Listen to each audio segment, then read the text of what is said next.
The lights at the Grand Ole Opry never really go out. Even long after the crowd has gone home, there's a hum in the air. Like the building itself is holding its breath, waiting for the next song. On one quiet evening, when the applause had faded and the guitars were resting in their cases, Jimmy Capps sat backstage, older now, hands weathered by decades of strings and stages. He knew something most people didn't. Time was running short, and before he passed, there were names he wanted remembered, not as legends, but as people he loved. Jimmy never chased the spotlight. He lived just to the side of it, where the music was pure and the egos fell away. For over 60 years, his guitar filled the Opry, night after night, supporting voices that would become immortal. But that night, he wasn't thinking about charts or awards. He was thinking about faces, moments, and songs that never quite left him. 5 artists, 5 stories, and a quiet emotional truth tying them all together. The first name came softly, almost like a prayer: Loretta Lynn. Jimmy remembered the early days, when she was still fighting to be heard. When every lyric carried her life story like a wound that refused to heal. He remembered standing beside her as she sang about coal mines, broken homes, and hard truths no one else dared to touch. There were nights when her voice trembled, not from nerves, but from memory. Jimmy would lean into his guitar, just a little more, as if he could hold her steady through sound alone. He once said Loretta didn't just sing country music, she survived it. And maybe that's why he loved her so deeply. The second name made him smile: George Jones, the Possum. A man as complicated as the songs he sang. Jimmy had seen George at his best, and at his worst. He had seen him walk on stage, broken, and still deliver a performance that felt like redemption. Jimmy remembered one night when George barely spoke before the show, but when the music started, it was like something else took over. Jimmy's guitar followed him instinctively, filling the spaces where words failed. He believed George sang pain better than anyone, because he lived it. And loving George meant accepting the mess along with the magic. Then there was Dolly Parton. The room always felt brighter when Jimmy said her name.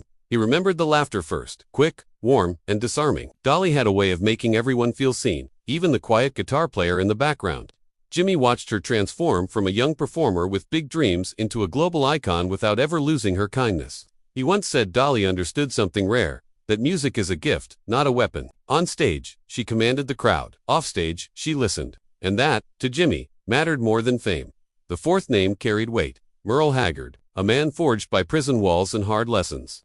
Jimmy remembered Merle's songs hitting like confessions, never polished, never apologetic. There were rehearsals where Merle barely spoke, just nodded and played. But when the lights came up, every note felt like truth laid bare. Jimmy loved Merle because he never pretended to be anything else. He believed country music should tell the truth, even when it hurt, especially when it hurt. The final name was the hardest to say, not because of pain, but because of gratitude. Vince Gill, to Jimmy. Vince represented what the Opry was meant to become: respect for the past and hope for the future. Jimmy watched Vince carry the torch with humility, honoring those who came before while making room for new voices. He remembered moments of quiet prayer before shows, moments when music felt bigger than any one person. Jimmy believed Vince listened the way musicians should, with his heart first. As Jimmy's health faded, these names stayed with him. Not as trophies, as memories. He never spoke about them publicly in dramatic ways. He didn't need to. His love lived in the notes he played, the consistency of showing up, the loyalty to the music when the world moved on to something louder, faster, easier. In his final days, those who knew him say Jimmy wasn't afraid. He believed the Opry would keep breathing without him. But there was one question that lingered, unspoken. Who remembers the ones who stand just off stage? Who remembers the hands that held the music together while others took the bow? Maybe that's the real mystery Jimmy left behind. Not the names he loved, but the lesson they shared. That greatness isn't always loud. That legacy isn't always visible. And that sometimes, the most important voices are the ones you feel, not the ones you see. So when the lights glow on that famous stage tonight, and a guitar rings out from somewhere deep in the sound, you might wonder whose story is being carried in those notes, and who, quietly, is still listening.